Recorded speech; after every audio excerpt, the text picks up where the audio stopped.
Welcome back to Awaken Exchanges. I'm Jay. And I'm Krista. And we're back. It's been a few weeks since we've been back here, so I'd like to think we're going to get into these weekly podcasts a little bit more quickly here soon, but we've had a busy month or so. A lot going on.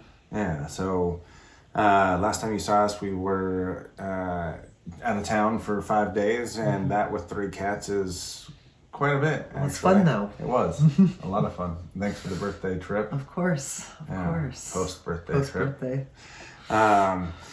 But with me working on the app, the 2 nude switch, please click the link in the notes. You should go take a look at it, sign up. There are contests now through, I think, the end of June or actually maybe early August. But your work has picked up a lot. Work's been picking up, which has been nice, seeing clients more than just a day or two. And you were gone this weekend. And I was gone last weekend, I went to Brighton Bush, which was a fun little off-grid community where we got to be naked in hot tubs in the nature. Girls trip. Girls trip. It was super fun for my friend's birthday. Yeah. Well, I mean, kind of what we want to do, only in more massive scale. Yeah, they're nature. huge, right? They were a lot bigger than I thought they were going to be. Yeah, I didn't know what I expected, but every time I looked around the property, I was like, whoa, there's more. Okay, there's more. But it never felt crowded, but I don't know how packed it was that when we were there. So. Well, cool place. Very cool place. Would recommend going, and I would, recommend you going too. One of these days. Anything before we get back in, or should we jump in? I know we've got about 45 minutes today. We've got to run for a few things as the month continues to be busy. It has been busy. Yeah. We've been getting things done though. Kind of. Minus the podcast. We're not trying to put a back seat on this. We actually want to put a front seat. Yeah, but, it's been a lot, and I still have my challenges. No, it's just a lot of time. But all right, so onward. Last time you were with us, we were talking about the Pharisees coming in to see Jesus forgive the paralyzed man. And instead of saying, walk and be healed, he said, your sins are forgiven, and then he walked. But the Pharisees, your sins could only be forgiven by God, and they could only be forgiven through a conduit through God, which meant through purchasing sacred cows or goats and animal sacrifices and stuff like that at the temple. So by forgiving the sins of this man in the room, Jesus was saying, you don't need all that money. You don't need all the crap that all the religions are still trying to get to this day. Just need to forgive. Yes, just need to be forgiven. Okay. And that's where we stood. The Pharisees, he knew that drawing that line was, he was putting a bullseye on him, basically. He knew that he was next, and that meant a crucifixion was coming. Okay. All right, so we're now to the last days of Jesus Christ. And it was the decision to embrace the crucifixion, which was the fulfillment of the Bodhisattva vow, right? He was transitioning from teacher to demonstrator. The Roman Empire maintained control through one primary tool, and that was the paralyzing terror of the cross. Jesus realized that preaching about the illusion of the physical world, or Maya, wasn't enough, because words can't break the chains. The people are just terrified. If you say the wrong word, you're going to be strung up on a cross and literally just out there until you are fried to death by the sun and you gasp your last breath. Lovely. Yeah, we're not there yet. So to truly liberate them, he has to let the empire use that crucifixion against him. He has to show that you can overcome the ultimate torture, the ultimate terror. And that's basically what he is trying to prove by undergoing the crucifixion. Okay. So he wants to prove that consciousness is surviving the body so that fear is shattered, and that his act of compassion, the bodhisattva entering the darkest depths, leaves a ladder for everyone else to climb, a way for people to get out. Okay? So I apologize again if I'm reading a bunch of this. We've got a lot to cover, so I was just trying to I don't have it all memorized. It's a lot of information. There's a lot of information. So before he faces the cross, he delivers his master thesis. Okay, it's the Sermon on the Mount. You've heard the phrase before, at the very least. Historically located on a hillside overlooking the Sea of Galilee, which is also, you've heard in, I don't know, song at the very least. The staging is, yeah, I assume. Oh, I do not know. Camp songs, I assume. But there's Jesus camp songs. Yeah, we weren't Jesus. I Yeah. mean, I don't know. Yeah, we weren't. I'm not. I sing about socks, pajamas. Black socks. That's going to be my head for Outdoor school. So he doesn't stand and shout like a Roman orator or a zealot. He sits down. He sits like a traditional Eastern teacher. He sits like a Jewish rabbi and completely dismantles the operating system of what the populace sees around him. He begins with what are called the Beatitudes. It's their phrases. They begin with "Blessed are," and so if you've ever heard "Blessed are the whatever," that's a beatitude. That's most likely coming from here. To a first-century Jew living under Roman occupation, these statements are going to sound like madness. He's taking the Roman concept of imperial power and the zealot desire for violent retribution and turning them completely upside down. So instead of clashing at each other like and fighting like they've been doing for hundreds of years, he comes down to sit to them and he says, "Blessed are the poor in spirit." And he's not talking about financial poverty. It's the Buddhist concept is Sunyata, the emptiness. He's saying that blessed are those who have emptied their cup of ego, of pride, of rigid dogma. You can't pour new water into a cup that's already full. It's just going to overflow. So only an empty vessel can be filled with the kingdom of heaven. That's basically the first thing that he's saying. Just like Buddhism, you need the childlike mind. Right. Then he says, "Blessed are the meek." He's challenging the core philosophies of his time. The zealots believe that the earth would be inherited by the strongest warriors. Right is might. Might is right. Those kind of things, right? The ones who could slaughter the Romans would take over the world. As Jesus actually counters that with complete Eastern non-attachment, teaching Ahimsa. Exactly. The meek aren't weak. They will inherit the earth simply because they're not going to burn everything down as they're trying to conquer it. They're trying to get to a resolution. They're the ones who are using their mind and not their fists, even if sometimes you use both. Then he speaks of the pure in heart. He's pointing directly to the fourth chakra. The center of your spiritual force. In esoteric traditions, the heart is the lens of consciousness. He's expressing the deep, non-dualistic Hindu and Buddhist thought that if your internal vision is purified of those selfish desires, that the illusion drops and you will literally see that God is in everyone and everything around us. Instead of the infuriating people next to you in traffic. I know. I need to work on that a lot. Don't we Is all? that what happens? I need to. Okay. It's like You realize that they're just a kid. I know, right? There's Just another- another one of me's running around trying to make this world work, Exactly. or figure out how this world works. So he shifts the I'm entire. just a better driver, though. I do agree, you're a good driver. Thank you, by the way. So he's going to shift the entire moral battleground from complying with the external world to make sure you're doing good to actually that internal world logic, that same Eastern religion, everything's inside. Right. Okay. So he teaches that the internal fantasy or the venomous anger is the same exact energetic frequency as the physical act of murder or adultery. Introduces exactly. Okay. The thought is just as much of a ripple Yeah. and can cause those things.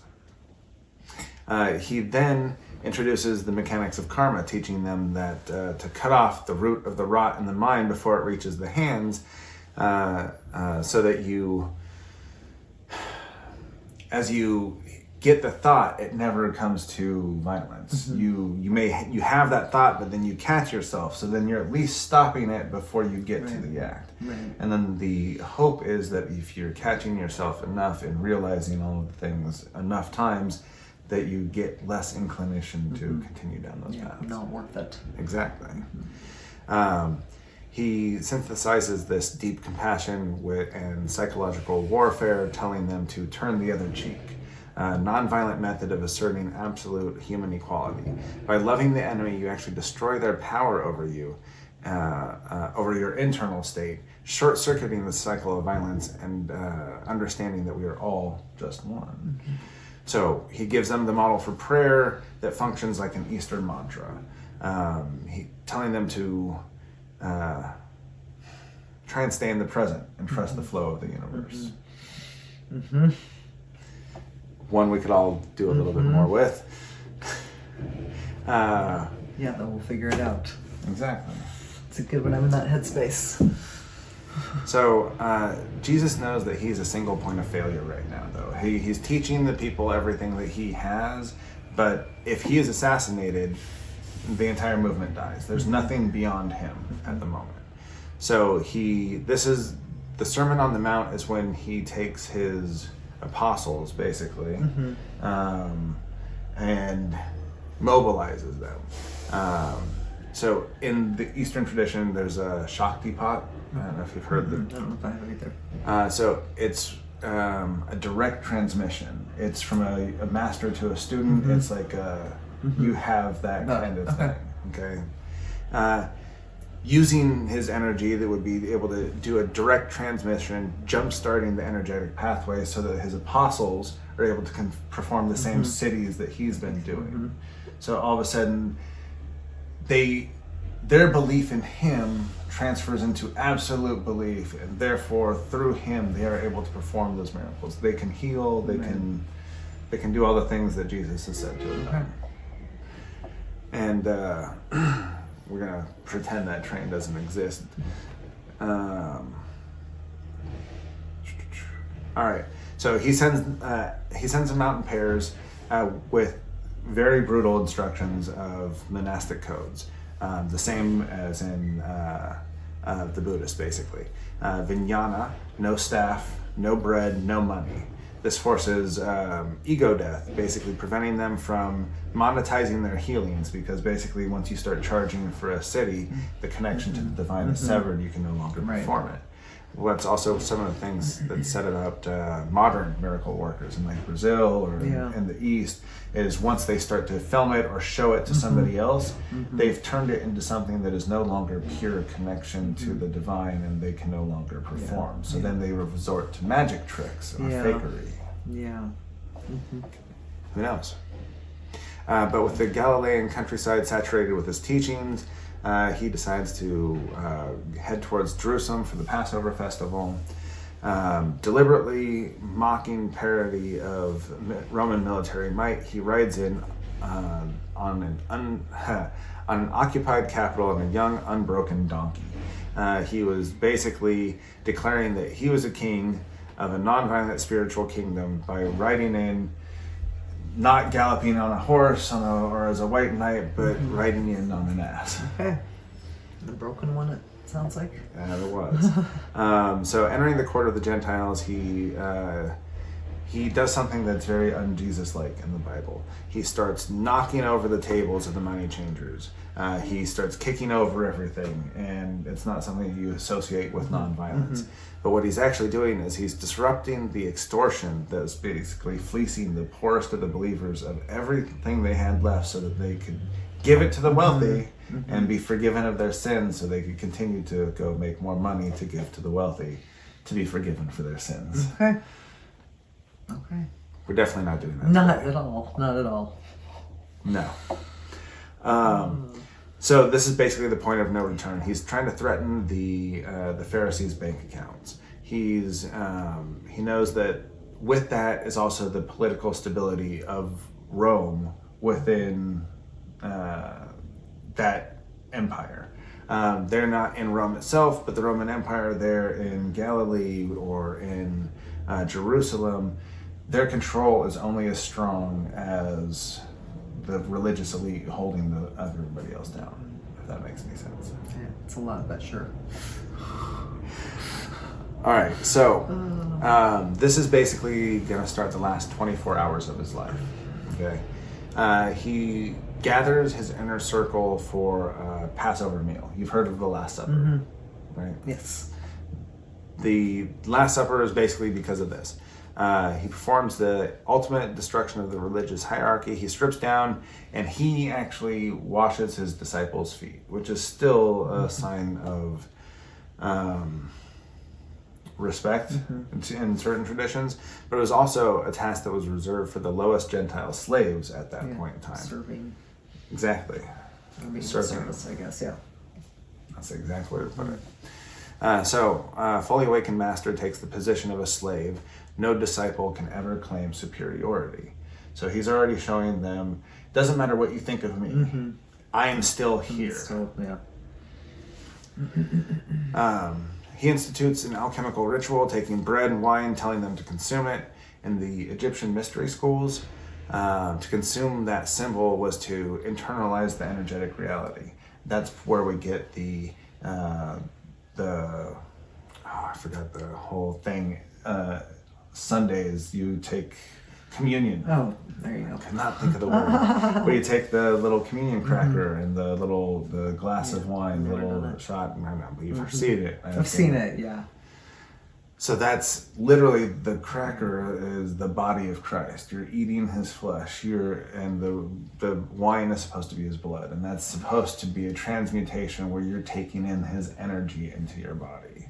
That is the ritual that is going on during all of that. Okay. I feel like I did know that, but saying that again, I was like, oh, I forgot that's what that was. It's not weird at all. Eating the skin. So they're trying to digest the prana of the master so that they can become him when he's gone. So Jesus already knows that Judas is going to betray him. He knows that he has to do what he's going to do quickly. And let's see. They walk across the city, enter an olive grove at the Mount of Olives, which never mind, this part doesn't matter. The narrative strips away all the Stoic divine invincibility, painting a portrait of a raw, terrifying human psychology. The East has taught him how to transform his body. Egypt taught him the mechanics of death, but the biological imperative of the human brain to avoid torture is overwhelming. This is his, he knows what's going on. His whole nervous system is about to be overwhelmed. He's at the garden in Gethsemane, which is I hope that it's pronounced some word like that, but that's the city where this is taking place. In the Gospel of Luke, which is written by a doctor, supposedly, and I know, but I'm going to say it is, he notes that Jesus was in such immense agony that his sweat fell to the ground like great drops of blood. This is an extreme, documented and rare medical condition called hematidrosis. Right? Extreme psychological stress triggers the rupture of the capillary blood vessels, and you sweat out blood. Yeah, okay. Literally written into it before they would know anything about this going on. This is an extreme stress situation. How is this happening? We don't know, but here it is saying something we now know happens 2,000 years ago. Okay. All right. His body is literally breaking down from the anticipation of the trauma. In his final surrender, he says, "Father, if it is possible, let this cup pass from me." He's basically just like every other one of us. He wants to survive. He's pleading for a way out, but then he follows it up because it's the Bodhisattva vow. He's here for it, yet it's not my will, but yours be done. His ego is permanently crushed under the oil press. His spiritual resolve is locked in. He knows that he's on his way to the cross, basically. Okay. Yeah, that face. Yeah, mentally, yeah. Or I guess channeling to the nothingness of no pain. Crying the pain out with blood tears. With blood, sweat. Yeah, sweating out blood. It's a different blood, sweat, and tears. Yeah. So, all right. This has all gone on. He's still probably not sleeping. Last night on Earth that he knows of. Yeah. Pleasant way to go either. No. Late at night, the temple guards arrive, and these aren't Roman soldiers. Temple guards are the Jewish religious police.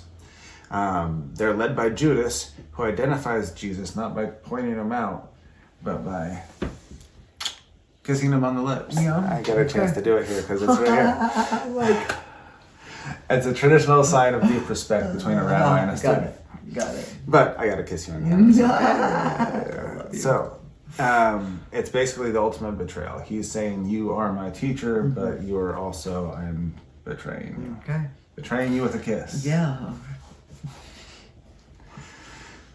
So the trauma of the moment causes the disciples' training to fail. Peter, who was a zealot before, his reflex kicks in. He draws his sword. He swings it. He severs the ear of a guard. Jesus stops everything and touches the servant's ear, healing it. His last miracle that it was said is there, where he like putting the ear together. Okay. Like Trump. Exactly, just like Trump. Never bled at all. That's funny. That's funny. And yeah, okay. He then basically tells Peter to calm down and says, all who draw a sword will die by the sword. So seeing that Jesus is not going to use his power to annihilate the guards, the disciples run out. They leave him behind. It's kind of an act of cowardice, actually, but it's also a human act. They know that they will be dead as well if they don't leave. So they swore they would die for him, yet they flee into the darkness, leaving him alone. The trap is shut. Jesus is now a prisoner. Now he's dragged to the streets of Jerusalem and gets to meet High Priest Joseph Caiaphas. This has been a lot. Do you have any questions while I take a drink? I know.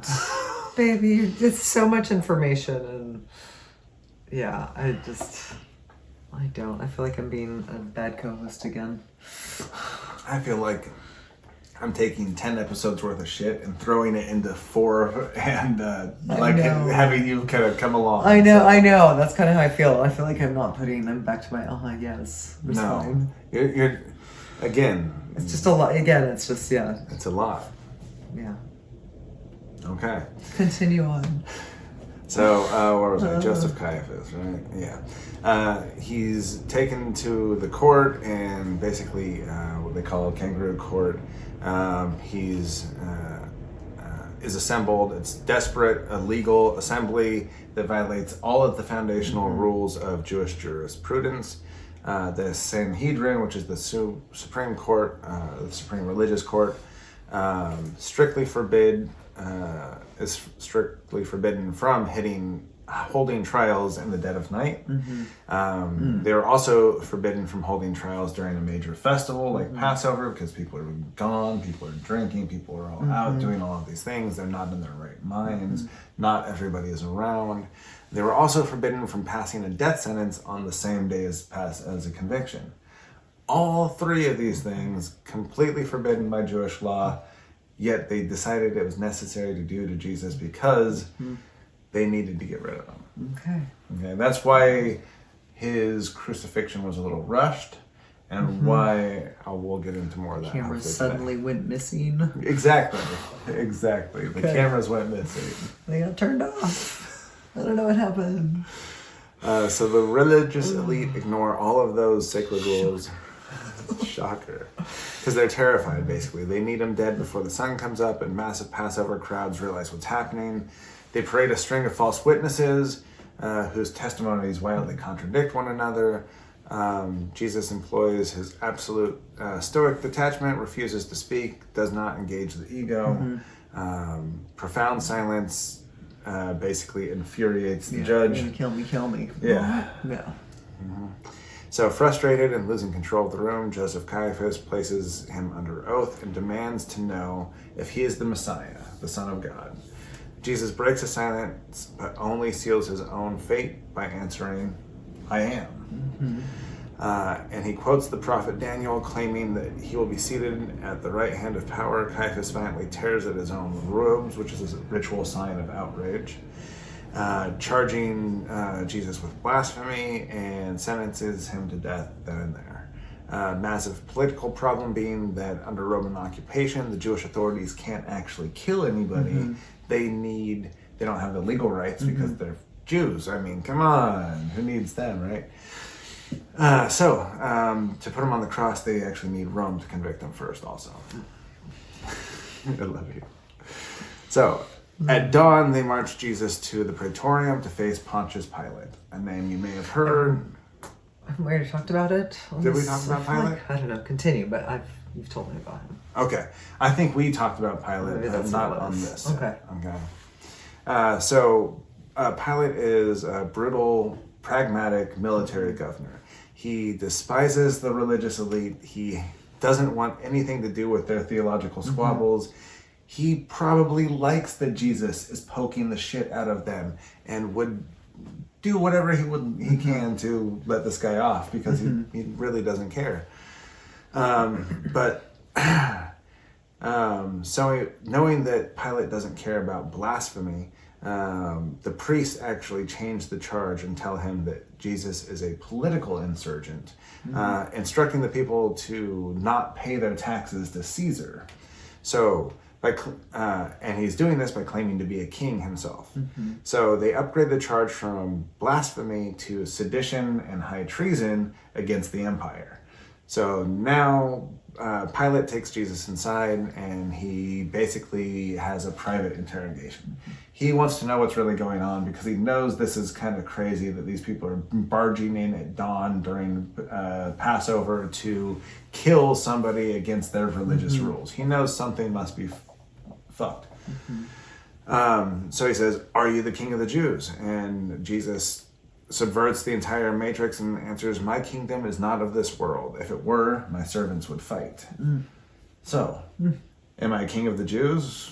I mean, not here, because you'd be dead, because his kingdom would rise. His kingdom would be fighting if his kingdom were on earth. His kingdom is in heaven, therefore he is of peace.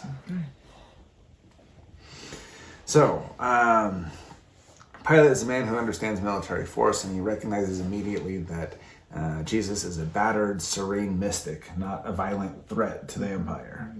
So the priests have handed Jesus over out of pure envy. He knows it. He wants a way out. So Pilate actually repeatedly tries to release Jesus. It's not like he said, "All right, fuck you, go to the cross." He actually, let's see.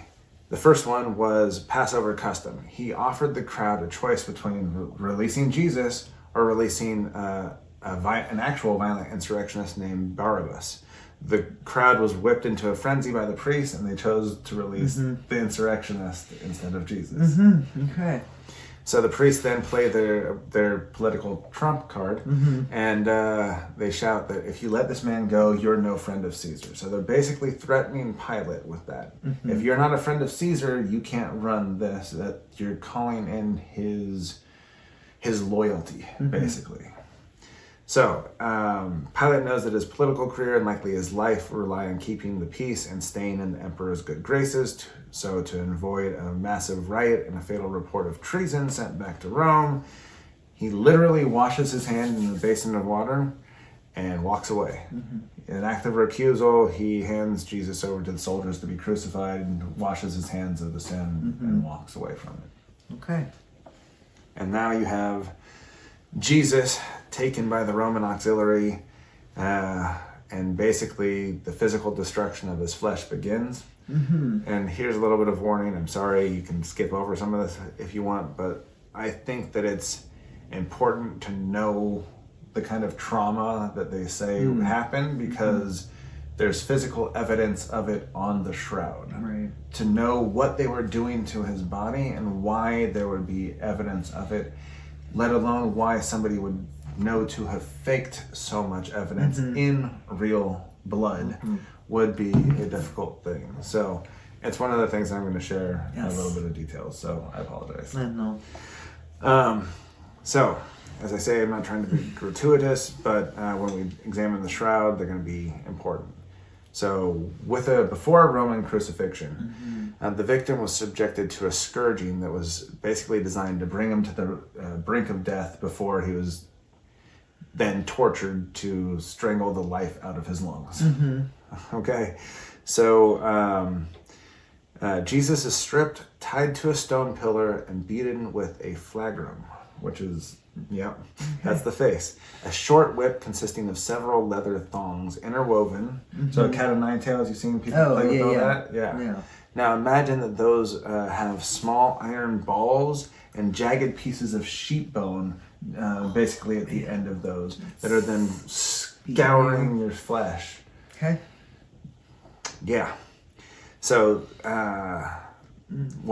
so basically the physiological impact is devastating. The iron balls cause deep, massive contusions that are bruising you and slamming into and softening your meat, literally. Yeah. While the bones are shredding the skin and the underlying muscle tissue, a lot of times exposing veins, bowels. You're going through a little meat cutter or something. Inducing severe hypovolemic shock. Okay, massive blood loss, blood pressure is plummeting, sending his body into an extreme state of dehydration and physical collapse. And this is before. This is the warm-up. This is the warm-up. So, with his physical form shattered, the Romans now initiate calculated psychological deconstructions. They weave a crown out of local thorn bushes and jam it onto a scalp. They throw a purple robe over his bleeding shoulders. And if we look at this through an esoteric lens, the top of his head is the crown chakra, Sahasrara. Anyway. The center of the ultimate cosmic consciousness and the divine connection. And the Roman soldiers just created a twisted, bloody parody of his spiritual enlightenment, throwing this purple over his crowned head. They put a reed in his hand like a fake scepter and strike him with it, mockingly bow, saying, "Hail, King of the Jews!" Despite the severe trauma and humiliation, he doesn't curse them or defend anything. He literally is sitting there in silence, trying to take as much. Yeah, we've got to watch the Passion of Christ. Unfortunately, it's fine. It's maybe before the last episode. Yeah. So hypovolemic shock is set in. He is physically unable to carry the crossbeam to Golgotha on his own. So to keep the procession moving, the Roman guards force a bystander known as Simon of Cyrene, who's a Jewish pilgrim from North Africa. They force him to carry the beam the rest of the way. Looking at it from esoteric lens, it kind of becomes a shared karma thing, the bodhisattva path. The master is taking on the suffering of everybody else, so humanity has to actually help him step in and take that burden for him to be able to shoulder for the rest of us. Crucifixion wasn't just a method of execution, it was a psychological weapon, as we talked about. It's supposed to maximize pain and public humiliation, to scare everybody else around you, as well as make sure that, by example, you didn't want to have this happen again. Right. Let's see here. Shoot. I just realized we're going to have a volume problem here, guys, so I'm going to do what I can with it. Apologies in advance. That said, let's keep going with this. Okay. All right. So, it was supposed to maximize pain and public humiliation. The word excruciating literally means out of the cross. At the execution site in Golgotha, which is the place of the skull, because that's where all of the bodies were left, basically. Before nailing him to the wood, the soldiers offered him wine mixed with myrrh. It was a mild narcotic and analgesic. It was supposed to dull the agony, but as soon as Jesus tasted it, he refused, choosing to try and keep his mind as aware as possible. Basically, he wants to be clear and unclouded. So he's not going to artificially numb the experience of death. He's thrown onto his back, and the soldiers drive heavy, square iron nails. They're 5 to 7 inches long nails. A lot of people, when you see old movies, you see bleeding from the palm, stigmata. It's actually through here. If they push you through here, you would fall. The weight of you would pull through your bones and break. So you have to go through there. Becomes important to know that that's the spot because of the shroud later on. Okay. So they're driven through the wrist. It's called the space of Destot. It crushes the median nerve, sending bolts of agonizing pain up your arm. His feet are then placed over one another, and a single bolt is nailed through the arches of both of his feet, pinning them to the other side of the cross while his arms are spread out. Once the cross is hoisted upright, the true horror of the crucifixion actually gets to begin. I know. All right. It's an agonizingly slow death by asphyxiation. Okay. All right. The weight of the body is pulling down on your arms that are outstretched. So you're being pulled each time you take a breath. You're getting stretched out. Okay. So, your outstretched arms are forced into an inhaled position already. So to exhale, you must actually push up on your feet, which are nailed through the cross, in order to get an exhalation out. So your feet are shattered, scraping your back against rough wood of the cross, just to push out air of your lungs. It's basically an agonizing cycle of pushing up to breathe and collapsing back as you exhale. And basically, the pain can last for days. They can leave you up there. It all depends on how much the scourging, how much everything else has been done to you beforehand. Eventually, it's muscle fatigue, dehydration, and shock. You can no longer push up to exhale. And the carbon dioxide builds up in your lungs, and you are dead. Your heart ultimately fails. Okay, I did not know the details of all of that. Yeah. It's horrible. Yeah. So he's crucified between two violent insurgents, one on either side. They represent the two psychological paths of humanity. Okay.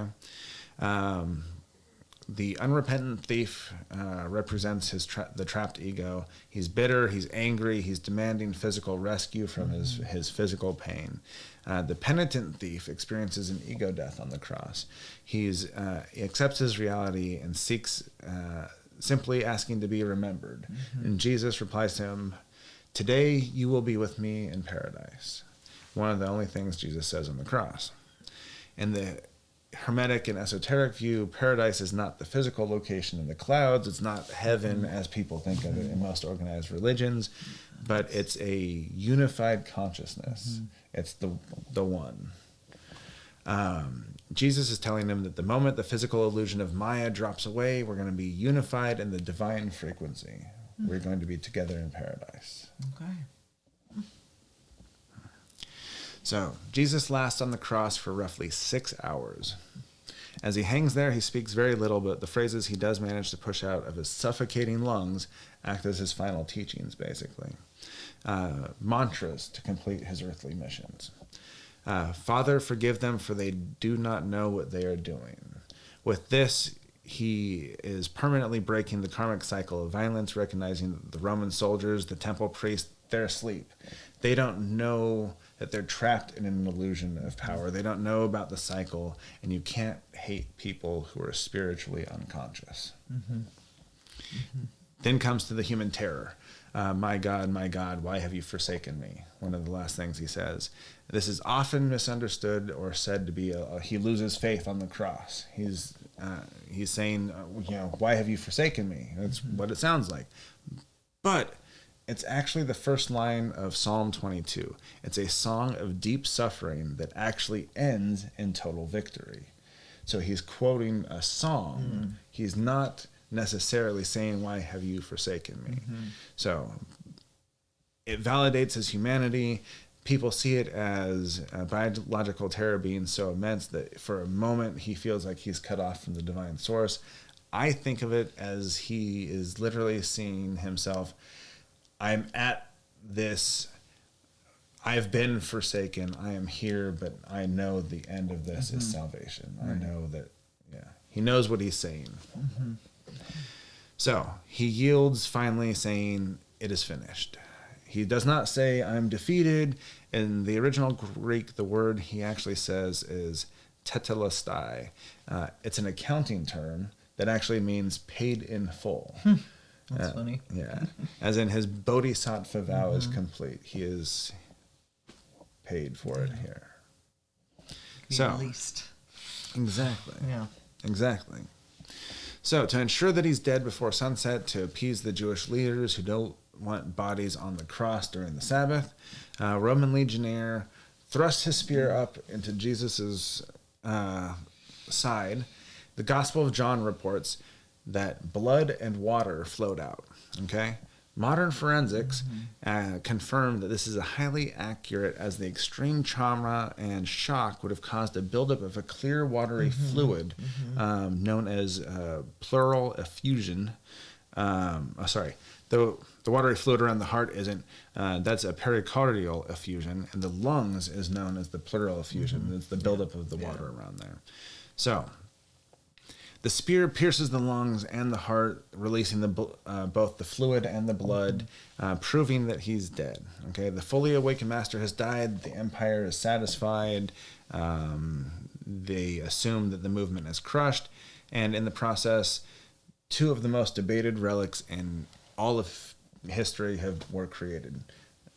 The Spear of Destiny, which we haven't talked about yet, but that's the spear that pierces the side of Jesus Christ. Hitler was looking for it because it's supposed to lead you to victory. And the Shroud of Turin, which is what we're doing here. Right. I'm going to cut this out for a minute because I need to cough. All right, we're back. All right. The Spear of Destiny and the Shroud of Turin. Jesus is taken down from the cross, and this is when two high status figures known as Joseph of Arimathea and Nicodemus. I don't know if you know those names. I know you're not from the religious world much. But they're wealthy members of the Sanhedrin, but they're also secret disciples of Jesus. In this speculation that we're doing, Joseph and Nicodemus are part of the Esoteric network that he's built to try and, use their immense wealth and political capital to get Pilate to release the body to them instead of along the normal process.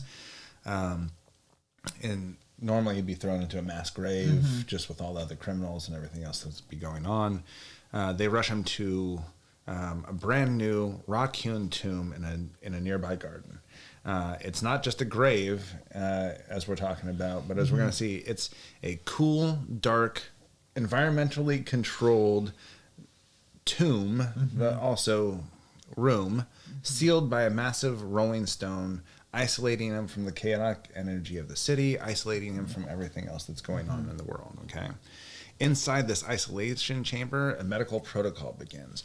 Nicodemus brings an astonishing 75 pounds of myrrh and aloes with him. This is the stuff that's in the Bible. Traditional history calls these burial spices. They're to mask the smell of decay, right? Ancient Egyptian and Eastern medicine, though, used myrrh as a powerful antiseptic and an astringent, not to mention a coagulant. So they're basically packing all of his wounds with the ancient world's most potent trauma medicines. They're performing triage the best they can. Right. So this is where his Himalayan training saves his life. He isn't completely dead. He is retreated into the absolute depths of consciousness trying to survive his trauma. He's out of it. Yeah, slowed all of his bodily processes as well. Exactly. Yeah. As we talked about before, that can like a beat per minute on his heart rate. We're talking about things that has been proven and seen in other things. We're just utilizing them to explain a little bit of Jesus. All right. So He's pushed to the brink of total systemic failure by the scourging and the asphyxiation. His brain has triggered the ultimate survival mechanisms. He's entered the deepest states of Samadhi, basically a form of suspended animation. He's sitting here, packed all of his wounds.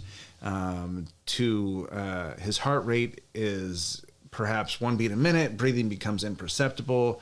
Roman executioners don't have stethoscopes or EKGs. He's dead. He appears clinically dead. Everybody thinks he's dead. He's on the cross. They just stabbed him in the fucking side. His lungs and heart are done. He's gone. The Roman soldier, though, in this, let's think about it. If the thrust didn't actually act as a killing blow, but it actually pierced the